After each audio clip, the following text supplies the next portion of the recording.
اللهم صل على سيدنا محمد وعلى آله وصحبه وبارك وسلم. اللهم صل على سيدنا محمد وعلى آله وصحبه وبارك وسلم. اللهم صل على سيدنا محمد وعلى آله وصحبه وبارك وسلم. اللهم صل على سيدنا محمد وعلى آله وصحبه وبارك وسلم. اللهم صل على سيدنا محمد وعلى آله وصحبه وبارك وسلم. اللهم صل على سيدنا محمد وعلى آله وصحبه وبارك وسلم. اللهم صل على سيدنا محمد وعلى آله وصحبه وبارك وسلم. اللهم صل على سيدنا محمد وعلى آله وصحبه وبارك وسلم. ولا حول ولا قوة إلا بالله العلي العظيم. آمين. Assalamualaikum warahmatullahi wabarakatuh. Muslimin muslimat sidang penonton yang dirahmati oleh Allah Subhanahu wa taala sekalian. Seperti biasa, marilah sama-sama kita memulakan pertemuan kita pada malam ini dengan nama Allah Subhanahu wa taala. Mudah-mudahan kita dirahmati dan diberkati oleh Allah sepanjang kita bersama-sama pada malam ini, insya-Allah. A'udzu billahi minasyaitonir rajim. Bismillahirrahmanirrahim. Alhamdulillahi rabbil alamin wa bihi nasta'in. Wassalatu wassalamu ala rasulil amin asyrafil anbiya'i wal mursalin wa ala alihi wa sahbihi ajma'in. Asyhadu an la ilaha illallah wahdahu la syarika lah wa asyhadu anna sayyidana Muhammadan abduhu wa rasuluh. Allahumma salli wa sallim ala sayyidina Muhammad wa ala alihi wa ashabihi wa barik wa sallim. Subhanaka la ilma lana illa ma 'allamtana innaka antal alimul hakim. Qala rabbi shrah li sadri wa yassir li amri wa hlul 'uqdatam min lisani yafqahu qawli. ربنا زدنا علما نافعا وارزقنا فهما واسعا. اللهم اجعلنا من علماء العاملين. اللهم اجعلنا من المخلصين. اللهم اجعلنا من الذين يستمعون القول فيتبعون احسنه. اللهم فقهنا في الدين وعلمنا التأويل واهدنا صراطك المستقيم برحمتك يا أرحم الراحمين. نعوذ بالله من شرور أنفسنا ومن سيئات أعمالنا. ربي يسر ولا تعسر يا كريم. ولا حول ولا قوة إلا بالله العلي العظيم. آمين يا رب العالمين. أما بعد. Muslimin muslimat yang dirahmati oleh Allah Subhanahu wa taala sekalian, marilah sama-sama kita merafakkan setinggi-tinggi kesyukuran kita kehadrat Allah Subhanahu wa taala, kerana dengan izin dan limpah kurniaan daripada Allah Subhanahu wa taala jugalah kita dapat meneruskan pengajian kita pada malam ini. Jadi mudah-mudahan Allah Subhanahu wa taala memudahkan urusan kita untuk kita memahami pengajian kita, khasnya pengajian tauhid ini, dan seterusnya mudah-mudahan Allah permudahkan kita untuk kita menghidupkan jiwa tauhid, menghidupkan hati yang sentiasa kembali kepada Allah, hati yang sentiasa ingat kepada Allah, menghidupkan ilmu tauhid ini dalam kehidupan kita, insya-Allah tuan-tuan ya. Baik muslimin dan muslimat yang dirahmati oleh Allah Subhanahu wa taala sekalian, malam ni kita nak membicarakan mengenai dengan perbuatan hamba nah. Perbuatan hamba dengan ketentuan Allah Subhanahu wa taala nah. Jadi perbuatan hamba ni kita sebutkan sebagai usaha ikhtiar lah tuan-tuan ni. Usaha ikhtiar daripada hamba dan berkait dengan ketentuan dan qada dan qadar Allah Subhanahu wa taala tuan-tuan ni. Baik, muslimin dan muslimat, secara asasnya tidak akan berlaku sesuatu perkara kepada diri kita ini melainkan semuanya dengan usaha ikhtiar kita. Itu secara asasnya tuan-tuan ya. Maknanya mana mungkin seseorang itu melakukan ketaatan, sama ada melakukan ketaatan ataupun mendapat kejayaan. Sama ada orang itu mengejar akhirat ataupun mengejar dunia, mana mungkin mereka akan perolehi melainkan dengan usaha ikhtiar tuan-tuan ya. Jadi secara asasnya manusia itu memang perlu ada usaha ikhtiar, wajib perlu ada usaha ikhtiar. Maksudnya perlu melangkah, perlu bergerak. Begitulah tuan-tuan ya. pepatah Melayu ada menyebutkan, tuan-tuan tak? Pepatah Melayu tu maknanya bola tidak akan datang bergolek melainkan kalau kita sendiri yang mengambilnya, tuan-tuan tak? Mana kalau bola ni depan mata kita, dia tak akan bergolek datang depan kita, tuan-tuan ya. Mana bola ni kita perlu bangun ambil dia tak akan bergolek pusing kat depan kita. Tak mungkin jadi begitu. Jadi maknanya manusia itu memang perlu ada usaha ikhtiar untuk mencapai sesuatu. Jadi mana mungkin seseorang itu boleh meningkatkan keimanan dia, tuan-tuan ya, menambahkan ketaatan dia, dan begitu juga dengan kejayaan dunia. Mana mungkin seseorang itu boleh mendapat kejayaan dunia yang hebat dan sebagainya melainkan usaha ikhtiar. Dan begitu juga sebaliknya, perkara-perkara yang buruk sama juga, tuan-tuan. Mana mungkin berlakunya sesuatu maksiat, mana mungkin berlakunya sesuatu kesalahan, sesuatu kerugian, sesuatu dosa, tuan-tuan, sesuatu kemudaratan, melainkan dengan usaha ikhtiar manusia juga. Jadi maknanya manusia itu memang perlu ada usaha ikhtiar, dan usaha ikhtiar itulah yang akan membuahkan hasil. Itu secara asasnya begitu, tuan-tuan. Konsep asasnya begitu. Mana kata kalau kita ni duduk diam tak jadi apa-apalah, tuan-tuan ya. Nak makan nasi pun nak kena bangun, nak ambil nasi, tuan-tuan, dan ambil pula nasi itu, pegang, suap masuk dalam mulut dan sebagainya. Jadi maknanya kita tak boleh nafikan usaha ikhtiar. Bahkan, tuan-tuan, hidup kita ni memang perlukan kepada mujahadah atas usaha ikhtiar ini, tuan-tuan. Bahkan itulah kehambaan. Hamba ni dia berada pada usaha ikhtiar saja. Sebab tu, tuan-tuan, konsep awal ni sebelum kita nak masuk kepada tauhid ni, tuan-tuan ni, perbuatan hamba dengan kehendak Allah ni, konsep awalnya kita sebagai hamba nak maju, nak berjaya, kita mesti perlu kuat memegang kepada usaha ikhtiar itu. Maknanya seseorang itu sejauh mana dia berjaya, sebanyak mana usaha dia. Itu begitu, tuan-tuan ya. Sebab tu dalam pepatah Arab ada menyebutkan man jadda wajada. Barang siapa yang bersungguh-sungguh, sebanyak mana kesungguhan dia, sebanyak itulah dia dapat, tuan-tuan. Begitu juga dengan akhirat, tuan-tuan. Barang siapa yang lebih banyak ketaatannya, maka lebih tinggi ganjarannya di akhirat kelak. Lebih tinggi pahalanya ataupun lebih tinggi syurganya di sisi Allah, ataupun dia akan dibalas oleh Allah nanti, tuan-tuan ya. Maknanya bergantung kepada usaha perbuatan kita pada hari ini. Begitu juga dengan neraka. Sebanyak mana orang itu dengan usaha ikhtiar dia mencari maksiat, leka dengan maksiat, lalai, buat, banyak mana maksiat tu, banyak itulah, lama itulah dia akan diazab dalam api neraka. Maknanya lagi banyak maksiat yang dibuat, lagi bawah lah masuk dalam api neraka tu. Di neraka ni ada 7 tingkatan, tuan-tuan ya.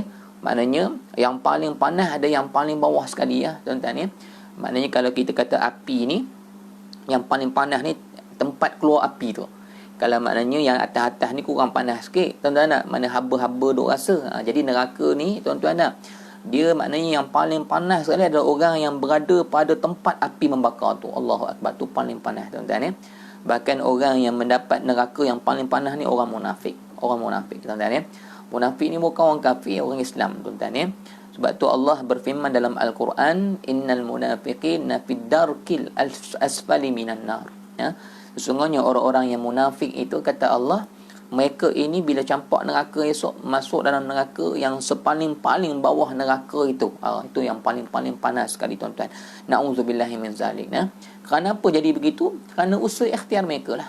Kerana mereka sendiri yang mengikut hawa nafsu, usaha ikhtiar mereka, tuan-tuan. Maka sebab tu, tuan-tuan, saya nak sebut dengan tuan-tuan, sama ada kejayaan dunia, kejayaan akhirat, tuan-tuan, kita mesti berpegang kuat kepada usaha ikhtiar diri kita lah, tuan-tuan ya. Jadi macam kita katakan nak dapat khusyuk dalam solat, tuan-tuan tak? Dia bukan dapat khusyuk ni tiba-tiba boleh khusyuk dengan sendiri, tuan-tuan tak? Perlu mujahadah, usaha, kena buat, kena cari khusyuk tu, kena pejam mata, kena kawal akal. Susah tak? Susah lah, tuan-tuan. Bukan senang kita nak ambil khusyuk, nak bawa dalam hati kita ni, nak bagi hati kita ni boleh beri tumpuan kepada Allah, kena usaha, kena mujahadah. Tak boleh duk tunggu-tunggu khusyuk tu mari sendiri, takkan, tuan-tuan ya. Jadi maksudnya khusyuk ni dia begini, tuan-tuan, saya nak sebut sikit tentang tasawuf ni. Dia sifat-sifat kehambaan kita ni, tuan-tuan, sebelum nak dapat sifat tu, sebelum kita nak ambil sifat tu boleh masuk dalam hati kita, kita kena usaha. Kalau dari segi tasawufnya dipanggil ahwal, dipanggil ahwal. Ahwal ni maksudnya seseorang itu berusaha untuk bentuk jiwa dia. Dia usaha untuk jadi pemurah, dia usaha untuk ingat Allah sepanjang masa, dia usaha untuk bawa hati dia khusyuk dalam ibadah, dia usaha. Jadi saya nak sebut dengan tuan-tuan, kena usaha tuan-tuan ya. Sebab usaha itulah yang akan menjadikan kita tercapai dengan apa yang kita nak tuan-tuan. Cuma hari ni ada orang usaha dia berlebih-lebihan dengan dunia dan dia kurang berusaha untuk akhirat. Tapi itu maknanya orang yang tertipu daya. Ada orang yang usaha dia banyak kepada akhirat, sikit kepada dunia. Jadi kok mana-mana pun kena ada usaha lah tuan-tuan gitu nah. Jadi tuan-tuan, maknanya dalam keadaan kita usaha nak ambil sifat-sifat yang baik ni, usaha ikhtiar kita dalam kita nak ambil sifat tu masuklah hati kita dan kekal dalam diri kita, tu dipanggil ahwal. Ahwal tuan-tuan ya. Baik. Bila seseorang itu sudah pun memperolehi sifat-sifat yang mereka usaha, contohnya dia usaha nak bagi khusyuk setiap hari, usaha tuan-tuan tak? Lari hati dia tangkap. Nak ceritanya kena usaha, tak boleh tunggu, tak boleh. Dia kena usaha bersungguh-sungguh tuan-tuan ya. Cari. Lama-lama sampai terbiasa dengan sifat tersebut dan akhirnya dengan kesungguhan kita kepada Allah tadi tuan-tuan ya, maka akhirnya Allah berikan sifat tu. Allah berikan khusyuk tu. Dia mula-mula kita nak dapatkan perkara tu, kita usaha, minta Allah beri kepada kita. Tapi bila Allah dah beri, dia masuk dah kepada kita, ketika itu dipanggil maqam. Tuan-tuan ya. Jadi saya nak sebut dengan tuan-tuan sikit, maknanya dalam segi perjalanan kita kepada Allah ni, sebelum kita nak memperolehi khusyuk, memperolehi sifat-sifat baik ni, sabar, redha ni, nak kena usaha ambil perkara tu. Dia tak boleh datang sendiri. Usaha. Bila dah dapat, datang anugerah Allah yang menghargai, ataupun anugerah Allah yang telah memberi apa yang kita nak dari segi keimanan kita, sifat mahmudah tadi. Bila Allah dah beri, dipanggil anugerah tu dah sampai kepada kita, maka itu dipanggil maqam nah. Jadi orang-orang yang sudah dipermudahkan oleh Allah khusyuk itu, dia tak susah dah nak bagi otak diberi perhatian, dia tak payah dah tuan-tuan ya. Tapi awalnya dia melalui juga jalan-jalan susah payah tu nak bagi khusyuk dan sebagainya. Tapi bila Allah dah merahmati, dah menolong dah tuan-tuan dah, maka ketika itu sudah dipermudahkan. Bukan tak usaha untuk khusyuk juga, usaha juga. Tapi usaha dia sudah ringan, sudah senang tuan-tuan ya. Macam kita kata solat tuan-tuan ya. Allah Subhanahu Wa Taala sebut dalam Quran, wa innaha lakabiratun. Sesungguhnya solat itu berat tuan-tuan. Berat. Awal-awal memang berat lah bagi orang yang tak biasa dengan solat, ataupun tak merasa nikmat solat ni, malah tuan-tuan Allah, aku kerja banyak nak kena solat, berat. Tapi kita tahu ni perintah Allah, kita lawan juga tuan-tuan tak? Awal-awalnya solat ni berat, illa melainkan alal khashi'in. Khashi'in ni maksudnya orang-orang yang telah hatinya sedap dengan solat tu, sudah menjiwai solat tu.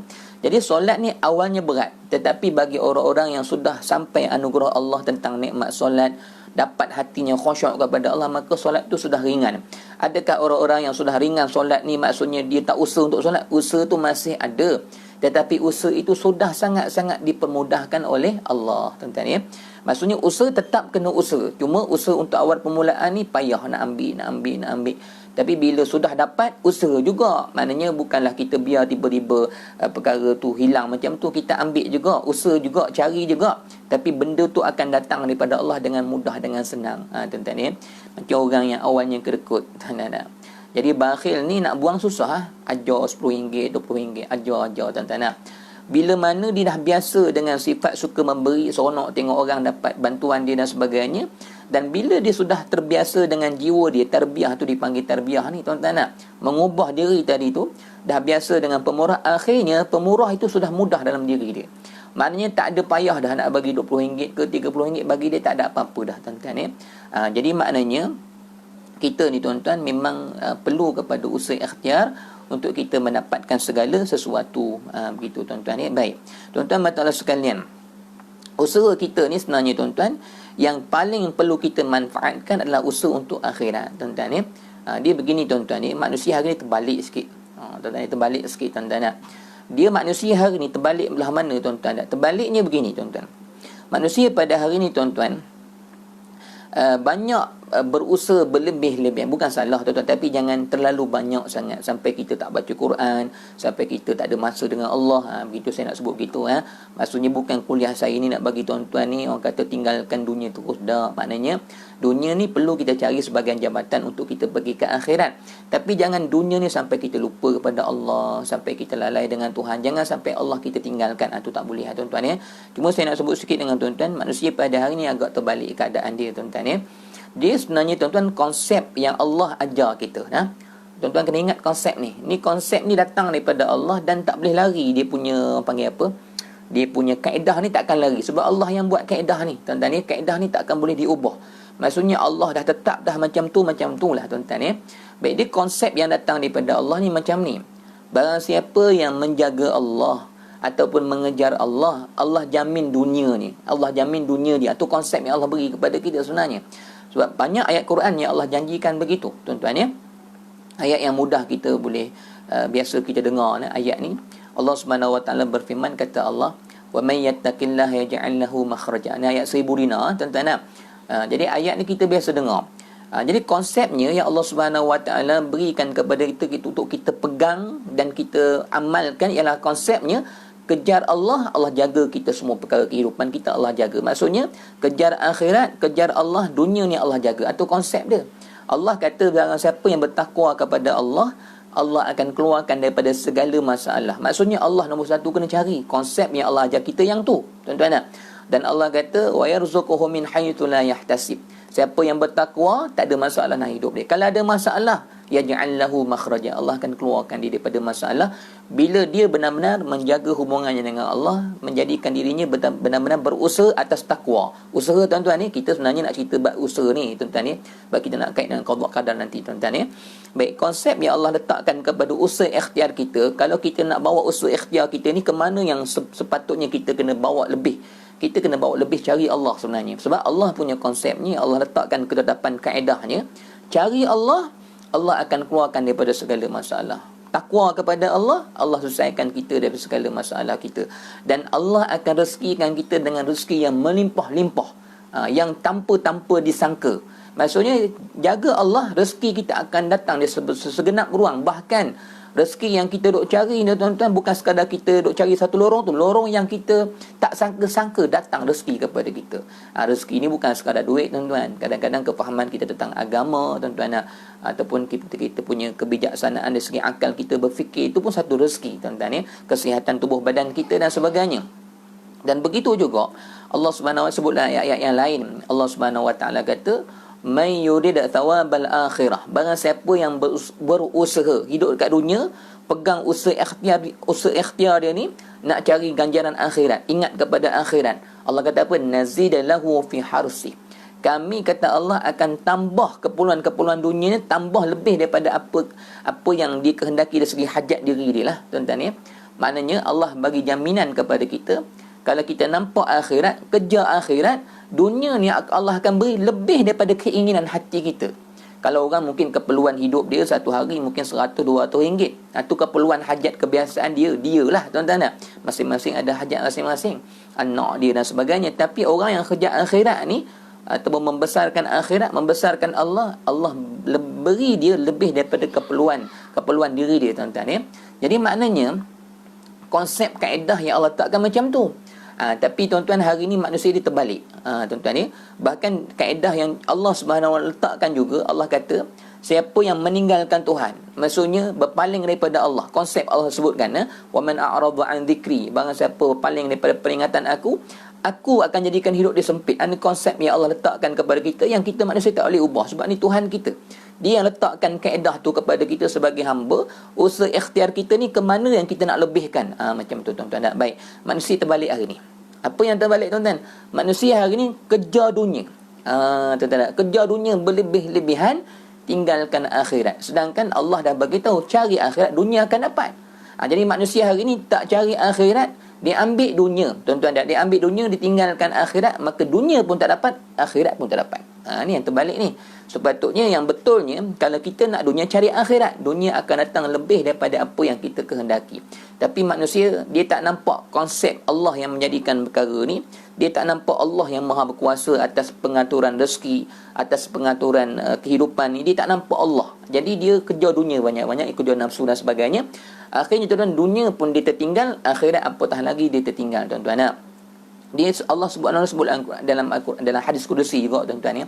Kata Allah, siapa yang berpagi-pagi bekerja pada dunia, kata Allah, tak ingat pada Allah, tak ingat kepada akhirat. Ini hadis kudusi, kata Allah. Saya terangkan makna dia, tuan-tuan ya. Kata Allah, aku akan menjadikan dunia ni semakin sempit. Ni konsep kaedah yang Allah buat. Orang yang hidup dekat dunia ni sibuk nak cari dunia, dia akan jadi sempit dengan dunia tu. Bahkan Allah kata, apa yang dia nak kepada dunia tu, aku beri sekadar apa yang dia nak sahaja. Sekadar tu sahaja. Maksudnya dia tak akan banyak dapat lebih ya, tuan-tuan. Sebab tu tuan-tuan tengok hari ni, kalau ada orang yang dekat dunia hari ni, kita tengok rezeki dia melimpah ruah dan sebagainya, tuan-tuan ya. Kita tengok kaya semakin kaya, tuan-tuan tak? Kerana dia ada syukur kepada nikmat rezeki tersebut, dia banyak bersedekah, tuan-tuan tak? Dia banyak menyalurkan rezeki itu balik kepada Allah, sebab tu Allah beri dia berlipat kali ganda. Tuan-tuan tengok orang kaya-kaya nah, Datuk Alif Syukri tu kan, walaupun kita tengok dia kadang-kadang nampak macam ni sikit kan, tuan-tuan, dunia dia banyak sangat, tapi dia rajin sedekah sebenarnya. Saya dengar mak dia cerita nah, Bonda Rosita, apa nama tu kan, tuan-tuan nak. Mak dia cerita, dia kalau datang ke tempat mak dia, pekerja-pekerja mak dia semua dibagi duit, bagi dan sebagainya. Dia seorang yang sangat pemurah. Mak dia panggil dia keri-keri kan. Jadi saya nak sebut dengan tuan-tuan, sebenarnya orang yang kalau semata-mata cari dunia, tidak ada sifat syukur kepada Allah dengan dunia ni, Allah akan sempitkan. Tapi kita tengok hari ni orang-orang yang kaya semakin kaya kerana kita tak nampak. Kita nampak zahir ni je, nampak dia mewah, nanti dia rajin sedekah. Kita tak tahu dia rajin sedekah. Kita nampak dia tunjuk rumah dia je, tunjuk kereta dia dan sebagainya, tapi kita tak tahu di sebalik itu dia seorang yang sangat pemurah.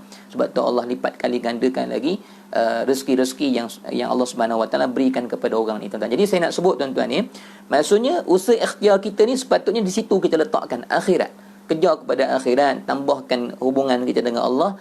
Dunia ni Allah akan berikan kita berlipat kali ganda lebih daripada apa yang kita kehendaki, tuan-tuan tak? Dia, tuan-tuan, ulama sebut yang tuan-tuan ni, satu perkara yang ajaib, satu perkara yang menghairankan.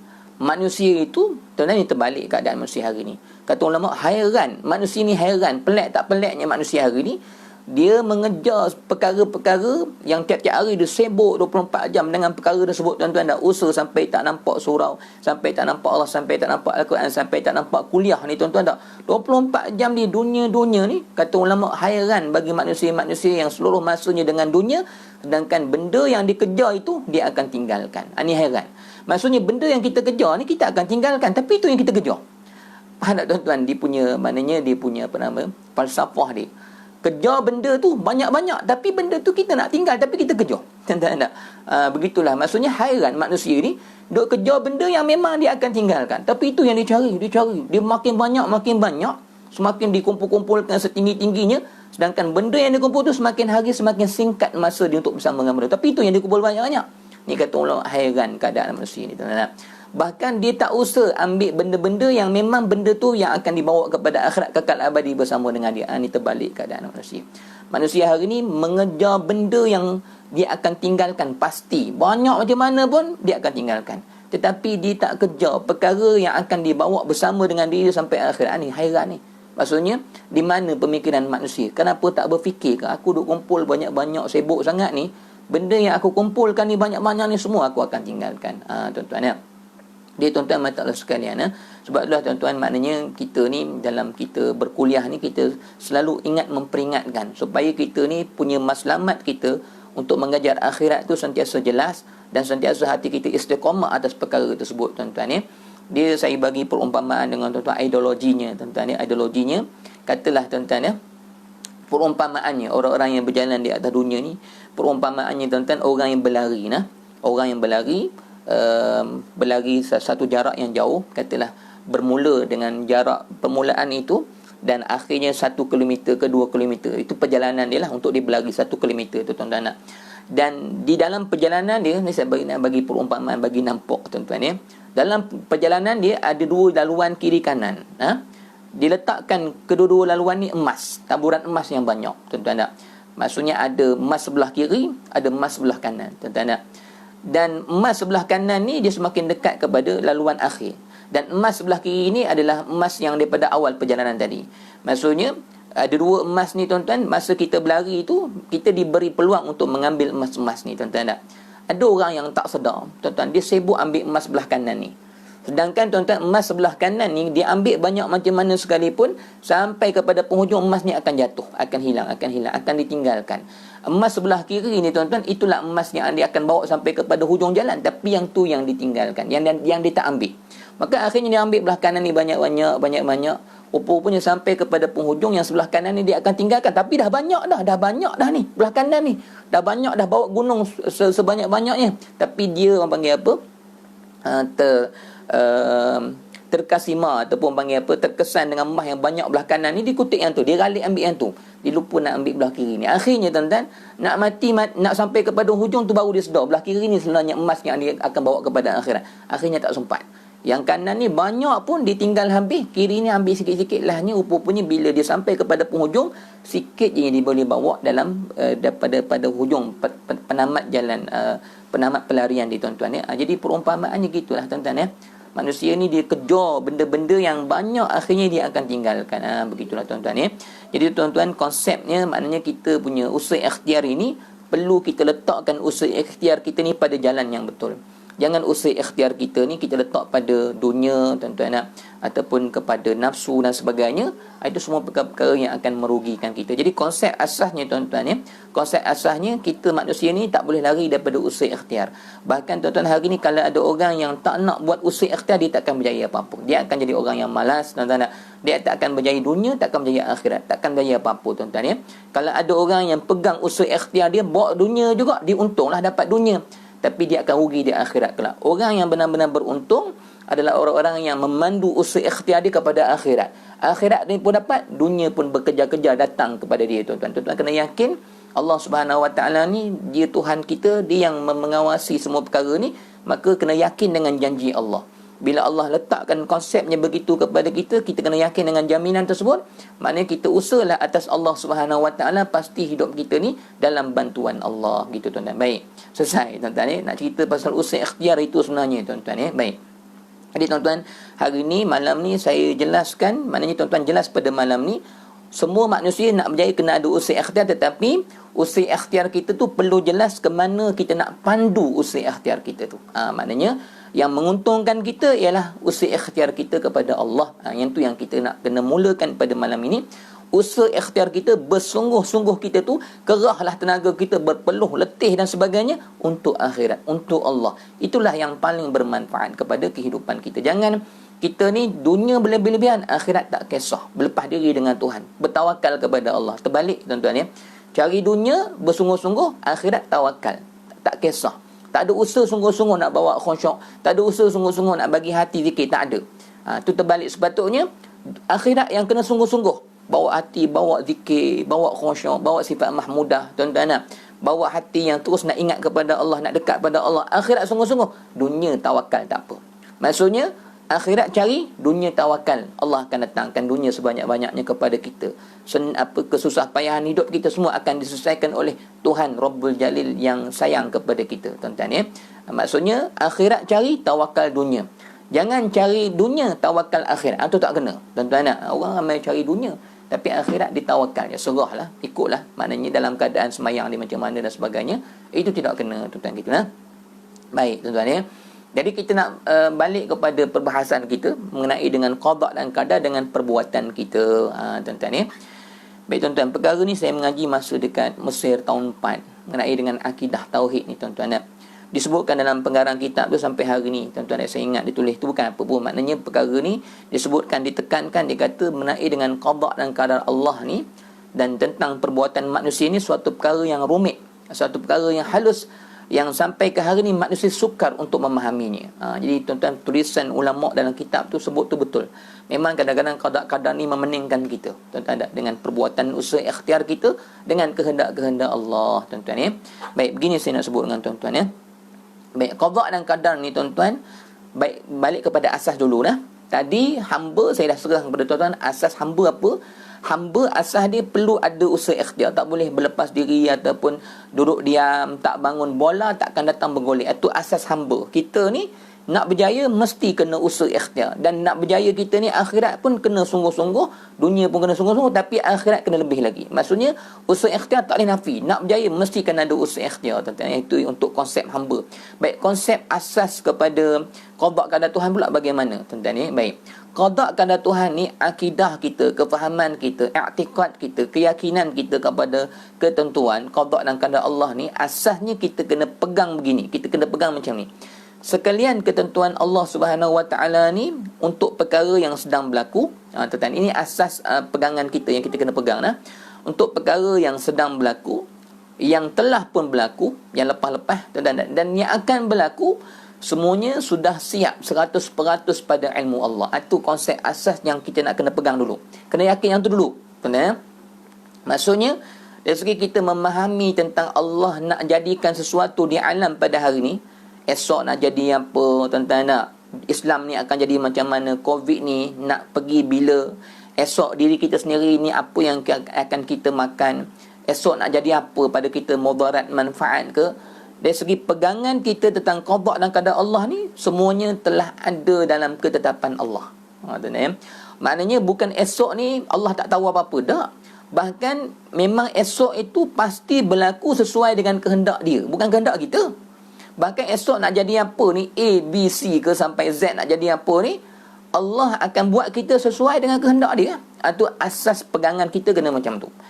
Kita kadang-kadang qada qadar ni, kita punya i'tikad ni tak betul, tuan-tuan. Ni kita nak mengaji akidah ni, nak betulkan i'tikad kita. Kita ni kadang-kadang i'tikad kita ni banyak was-was, tuan-tuan. Betul ke esok semua Allah dah tahu, kan? Habis tu aku macam was-was ni. So saya sebut dengan tuan-tuan, asasnya kena pegang yang tu dulu. Nanti baru kita akan syarah lebih jauh. Maksudnya pegangan asas kena yakin Tuhan begitu. Tak boleh ragu-ragu. Tak boleh nak kata maksudnya esok nak jadi apa Allah baru nak buat. Tak boleh i'tikad begitu. Salah, tuan-tuan ni. Tak boleh kita kata esok aku ni nak makan apa, esok baru Allah nak cipta, baru nak buat. Tak. Ilmu Allah bukan begitu. Dan ilmu Allah ni maha sempurna mengetahui. Bahkan kalau ada orang i'tikad begitu, dia kata esok ni nak jadi apa, Allah baru nak rancang. Ilmu Allah tak tahu lagi, Allah tak tahu esok nak jadi apa. I'tikad gitu kufur. Murtad lah. Tuan-tuan tak boleh kata gitu. Sebab Allah Subhanahu Wa Taala ni berfirman dalam Al-Quran itu, Allah Subhanahu Wa Taala memberitahu kepada kita tentang keadaan ilmu Allah ni sempurna, yang wajib kita kena yakin, faham. Maknanya Allah ni dia menjadikan makhluk ni, dalam hadis Nabi sebut dalam hadis Bukhari Muslim, tuan-tuan ya. Dalam hadis Bukhari Muslim kata Nabi sallallahu alaihi wasallam, Allah ni dia menciptakan makhluk ini beserta dengan takdir-takdirnya. Dah siap dah takdir-takdir ni 50,000 tahun kata Nabi sallallahu alaihi wasallam sebelum adanya makhluk ni. Tuan-tuan ya. Makna katanya sebelum Allah nak cipta semua makhluk ni, 50,000 tahun sebelum tu lagi Allah telah menentukan segala-galanya apa yang nak berlaku di alam pada hari ni. Maknanya dalam pengetahuan Allah dah, tuan-tuan ya. Maknanya jodoh kita, kematian kita, rezeki kita, kan perkara tu disebutkan oleh Nabi sallallahu alaihi wasallam dalam hadis. Kata Nabi, bila mana kita dalam perut ibu ni, tuan-tuan ya, nanti kita akan syarah, tuan-tuan yang risau nah. Kita cerita pasal kehendak Allah dulu, tuan-tuan, nanti kita akan syarah lebih jauh, insya-Allah. Maksudnya sekarang ni saya nak terapkan asas akidah kita dulu nah. Keyakinan kita kepada qada qadar ni bagaimana? Kita nak cerita yang ni dulu, tuan-tuan ya. Baik. Sebab tu Nabi sebut dalam hadis, tuan-tuan, bila kita dalam perut ibu, tuan-tuan tak, sampai umur kita maksudnya 4 bulan, dah masuk roh tadi tu, roh dah ditiup. Kata Nabi, fayunfakhu fihi ruha, maka ditiup dalam janin itu roh, fayuktabu alaihi, maka ditulis ke atas anak ni tadi rizquhu, rezekinya, wa amaluhu, amalnya, tuan-tuan tak. Begitulah semua perkara lah, tuan-tuan. Sebenarnya bukan ketika itu baru ditulis, sejak azali lagi telah ditulis sebenarnya, tuan-tuan ya. Kalau ulama tasawuf ni, tuan-tuan, dia nak bagi kita mudah fahamnya, untuk kita kata hari ni punya kepahaman yang mudah lah, tuan-tuan ya. Macam kalau tuan-tuan duk tengok cerita, tuan-tuan nak cerita dalam YouTube ke, dalam CD ke, tuan-tuan nak DVD ke dan sebagainya, wayang ke, tuan-tuan nak cerita yang kita tengok tu kan, kalau lah kata 2 jam punya cerita, tuan-tuan nak cerita tu dah ada ke belum, tuan-tuan nak cerita tu dah ada kan. Maksudnya daripada A sampai Z dah ada, kita je baru nak tengok, tuan-tuan ya. Begitu juga kalau kita beli CD kan, CD player tu, beli CD tu, cerita semua dah ada dalam tu, tuan-tuan. Hero mati ke, hero nak jadi apa kan, kahwin bila, kalau cerita sampai 30 episod, 40 episod, cerita tu dah siap ada dah, kita je baru nak tengok, baru ditayangkan kepada kita, tuan-tuan ya. Jadi maknanya ketetapan dari cerita tu dah ada, dah siap dah, tuan-tuan nak. Dan cerita tu pun telah diketahui oleh director tu lah. Maknanya yang mengarah tu dia tahu sebab itu cerita dia, tuan-tuan nak. Dan maksudnya cerita tu dia tak lari dah. Apa yang pengarah create sampai habis tu, itulah cerita dia. Dia takkan kita dah tengok ni, oh aku tak setuju ni hero ni, aku nak ubah.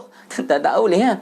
Maksud kalau kita tengok cerita ni, sama ada endingnya sedih ke, endingnya tak sedih, kita kena aku terima lah, tuan-tuan nak. Sebab cerita tu memang dah siap sampai ke habis dah. Tak boleh ubah dah, tuan-tuan. Begitulah, tuan-tuan ya. Baik, dari segi asasnya kita nak kena pegang macam tu dulu. Maksudnya semua ni dalam ketetapan Allah dah siap dah dalam segi azali, tak akan boleh ubah sampai bila-bila dah, tuan-tuan ya. Itu ketetapan yang asasnya akidah kita dengan Tuhan. Maknanya yang tu yang kita kena pegang betul-betul dulu. Tuan-tuan, apa tujuan kita beriman kepada qada dan qadar Tuhan ni? Pertama, tuan-tuan, tujuan kita beriman kepada ketetapan Allah yang sudah siap sejak azali ni supaya kita jangan sombong. Itu pertama. Sebab tu tuan-tuan, perlu ada keimanan kepada qada dan qadar Tuhan ni, perlu ada. Kalau tak ada keimanan kepada qada dan qadar Allah ni, tuan-tuan, manusia akan sombong, tuan-tuan ya. Sebab kita perlu beriman kepada perkara ni supaya kita ni sentiasa bersyukur kepada Allah kerana kita tahu setiap perbuatan kita, ibadah kita, ketaatan kita ni semuanya bermula dengan kehendak Allah. Maka bila kita nampak Allah Subhanahu Wa Taala sudah menyiapkan semua ketentuan-ketentuan kita, kita akan jadi hamba yang sentiasa balik pada Allah, ketetapan dia, kehendak dia dan syukur kita kepada dia, tuan-tuan. Kita akan nampak rahmat Allah Subhanahu Wa Taala ke atas diri kita. Allah pilih kita jadi orang Islam, dapat beramal dengan Islam, semuanya dalam kehendak Allah, dan kita tak akan jadi orang yang sombong. Nak sombong macam mana? Sebab kita tahu dah cerita kita ni Allah Subhanahu Wa Taala telah tentukan dengan rahmatnya, pilih kita, sayang kita, menjadikan kita pada malam ni dapat berkuliah. Dan tuan-tuan, kalau tuan-tuan tengok saya punya ucapan setiap saat ni pun semuanya dalam qada qadar Tuhan juga. Tuan-tuan, yang pertama, bila tuan-tuan beriman dengan qada qadar Allah ni, tuan-tuan tak akan jadi orang yang sombong. Dan tuan-tuan akan sentiasa jadi orang yang bersyukur kepada Allah sebab kita tahu benda yang sedang berlaku atas diri kita ni dah kehendak Allah. Inilah rahmat Allah kepada kita. Tuan-tuan nak faham mana rahmat Allah? Ni lah dia. Maksudnya, tuan-tuan tak tahu hidup tuan-tuan nak jadi apa, tapi dengan rahmat Allah, Allah buat tuan-tuan punya rezeki jadi murah. Adakah kita yang tentukan rezeki kita sejak azal ni? Tak, tuan-tuan. Tengok berapa ramai orang tentukan rezeki. Berapa ramai manusia. Ya Allah tentukan rezeki dia tak sebanyak mana. Miskin, susah. Kita ni tuan-tuan, adakah orang yang miskin itu Allah, dia yang tentukan rezeki dia miskin? Tuan-tuan, kalau kita ni ada kuasa. Kita ni ada kuasa. Dan kalau manusia ni ada kuasa dan manusia boleh pilih ketentuan dia, tak akan ada manusia dekat dunia pada hari ni yang miskin. Kalau kita ni ada kuasa untuk tentukan rezeki kita. Kalau kita ni ada kuasa, tuan-tuan, untuk tentukan diri kita, untuk kita alurkan cerita kehidupan kita, tuan-tuan, takkan ada manusia yang nak tulis ketetapan hidup dia dalam keadaan sakit, dalam keadaan diuji dengan orang hina. Tak ada, tuan-tuan. Tetapi tuan-tuan, hidup kita ni sebenarnya sudah pun ada dalam kehendak Allah. Maka sebab tu hari ni beraneka ragam manusia. Ada yang kaya, ada yang miskin, ada yang begitu begini. Mengajar kita supaya melihat rahmat Allah dan bersyukur kepada Allah. Siapa kita ni, tuan-tuan? Kita bukan siapa-siapa. Kita hanya semata-mata hamba Allah Subhanahu Wa Taala yang dipilih oleh Allah, dan kita bersyukur atas rahmat Allah kerana Allah pilih kita. Jadi tuan-tuan, qada qadar Tuhan ni pertama, jadi orang yang bersyukur kepada Allah. Kedua, qada qadar Allah ni, bila kita beriman kepada Allah, tuan-tuan, menyebabkan kita tidak duka cita dengan kehidupan dunia pada hari ni. Tuan-tuan, nak duka cita apa, tuan-tuan? Sebab kita tahu dah apa yang berlaku ni sudah siap. Apa yang tuan-tuan nak duka cita? Orang yang cari rezeki, dia takkan duka cita, aku ni rezeki aku ni akan untung ke tak untung, aku untung tak. Yang dia tahu dia buat sahaja. Maksudnya rezeki dia hari ni nak dapat apa, esok nak dapat apa, Allah dah tentu dah. Jadi orang yang beriman kepada qada dan qadar Allah, dia akan tenang jiwa dia, tuan-tuan. Macam kalau tuan-tuan sakit, tuan-tuan, tuan-tuan masuk hospital, berapa lama tahan diuat, kan, dia dirawat oleh doktor. Maksudnya kita makan ubat, kita tak rusing, esok ke aku sihat, lusa ke aku sihat. Kita tahu dah, kita yang penting hamba usaha ikhtiar dan berserah diri kepada Allah. Allah nak sihatkan kita hari ni ke, esok ke, semuanya dalam kebijaksanaan Allah. Jadi tuan-tuan, orang beriman kepada qada qadar ni, yang pertama tadi, tuan-tuan, maksudnya dia bersyukur. Yang kedua, dia takkan resah hati dia kepada Allah. Sebab dia tahu apa yang dia buat ni sekadar hamba berusaha ikhtiar, dan jawapannya sudah ada pada Allah, dia tenang. Tak perlu risau, nak jadi apa ni, nak jadi apa. Kalau dia berniaga, tuan-tuan, rezeki dia pada hari ni banyak, Alhamdulillah, ni ketetapan Allah. Syukur sebab Allah tentukan rezeki dia akan jadi banyak macam tu pada hari tersebut. Esok jadi rugi, Alhamdulillah juga. Ada hikmah kenapa Allah beri dia rugi pada hari tu. Maksudnya dia tenang jiwa dia. Tapi sebagai hamba, balik pada konsep asas, usaha ikhtiar, cari rezeki dan sebagainya. Dan qada qadar ni, tuan-tuan, bila kita beriman kepada qada qadar, menjadikan kita orang-orang yang sentiasa bertawakal kepada Allah. Maksudnya hati kita ni sentiasa berserah diri kepada Allah. Itu beriman kepada qada qadar Tuhan. Yang keempat, tuan-tuan, orang yang beriman kepada qada dan qadar Allah Subhanahu Wa Taala ni, kebaikan dia, dia akan sentiasa melihat alam ni Allah lah segala-galanya. Tuan-tuan ya. Dia boleh solat, dia boleh zikir, dia boleh buat apa pun, tuan-tuan, dia nampak ini semua pemberian daripada Allah yang telah menentukan perkara ini sejak azali lagi. Jadi penglihatan mata hati dia sentiasa akan menyaksikan Allah dalam kehendak-kehendak Allah sejak azali dalam peraturan kehidupan di alam pada hari ini. Sebab tu tuan-tuan, kebaikan orang-orang yang beriman kepada qada dan qadar Allah ni sangat banyak tuan-tuan ya. Bahkan dengan kita beriman kepada qada dan qadar Allah ni dah semakin menambahkan makrifat kita, kenal kita kepada Allah, siapa Allah Subhanahu Wa Taala ni, bagaimana sifat dia, bagaimana dia mentadbir alam ni. Kita melihat di sebalik alam ni, hakikatnya dialah yang mendahului sekalian makhluk yang ada pada hari ini. Hakikatnya makhluk ini semuanya adalah pelakon-pelakon ataupun ialah pelakon-pelakon lah tuan-tuan ya, pelakon-pelakon kepada cerita-cerita yang Allah Subhanahu Wa Taala menunjukkan kekuasaannya, kebesarannya, keadilannya, kebijaksanaannya kepada orang-orang yang sedang mengenal dia. Jadi sebab tu tuan-tuan, orang-orang yang sedang mengenal Allah ni, dia melihat qada qadar Allah ni, dia nampak tentang rahmat Allah, tentang adil Allah, tentang pertolongan Allah. Dia nampak hakikatnya tuan-tuan, apa yang sedang berlaku pada hari ini, Allah nak menambahkan hati kita untuk mengenal dia. Itu sebenarnya tuan-tuan ya. Baik tuan-tuan, jadi saya rasa konsep asas kepada beriman kepada qada dan qadar tu jelas dah. Yakin kita kena macam itulah, syak 100% kena yakin gitu. Maksudnya tak perlulah kita nak risau esok apa nak jadi. Tenang jiwa kita, sebab kita tahu Allah sudah ada mengatur semua alam ni, selesai dah tuan-tuan nak. Jadi kita sebagai hamba ni usaha saja, ikhtiar saja sebanyak-banyaknya, dan setiap percaturan alam ni Allah dah siapkan untuk kita, dan semua itu baik untuk kita. Baik tuan-tuan ya. Jadi insya-Allah esok kita akan masuk tuan-tuan, bila kita dah faham konsep asas hamba kena ada usaha ikhtiar, dan hamba ni usaha ikhtiar dia mesti atas usaha ikhtiar kepada akhirat. Jangan banyak kepada dunia, jangan terbalikkan diri kita dengan konsep yang Allah Subhanahu Wa Taala buat atas dunia ni. Konsep hamba kena faham jelas yang tu maknanya, dan konsep dari segi kita memahami akidah qada dan qadar Tuhan ni jelas dah. Allah ni bagaimana dia menentukan qada dan sudah siap dan sebagainya, dan kita sebagai hamba ni tenang sepanjang masa kerana keyakinan kita kepada qada dan qadar Allah ni tuan-tuan. Kita sebagai hamba jalankan tugas kita sebagai hamba untuk berusaha ikhtiar dan hadapi semua ketentuan Allah ni dengan jiwa kehambaan tadi tuan-tuan. Esok kita akan masuk golongan-golongan yang melalui qada dan qadar Allah Subhanahu Wa Taala, insya-Allah tuan-tuan ya. Sekadar itulah perkongsian kita pada malam ini tuan-tuan. Kalau mana-mana yang tak faham, tak jelas, tuan-tuan boleh bagi soalan dalam komen, khasnya tentang akidah ni tuan-tuan ya. Betulkan kita punya pegangan dengan Allah terlebih dahulu. Kena bezakan konsep hamba, konsep Allah tu kena beza. Jangan kita letakkan diri kita ni kepada Allah, jangan. Allah, kita. Konsep Allah dia siapkan semua kehendak-kehendak ni. Itu asas ataupun kita katakan keyakinan kita kepada Allah sebagai Tuhan yang mengatur.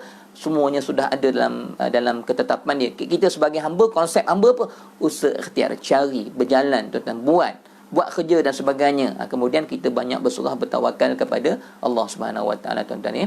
Jadi segala yang baik semua datang daripada Allah. Saya mohon maaf kekurangan dalam sampaikan kuliah. Mudah-mudahan Allah Subhanahu Wa Taala merahmati kita semua insya-Allah. Wassalamualaikum warahmatullahi wabarakatuh. Alhamdulillahirabbil alamin.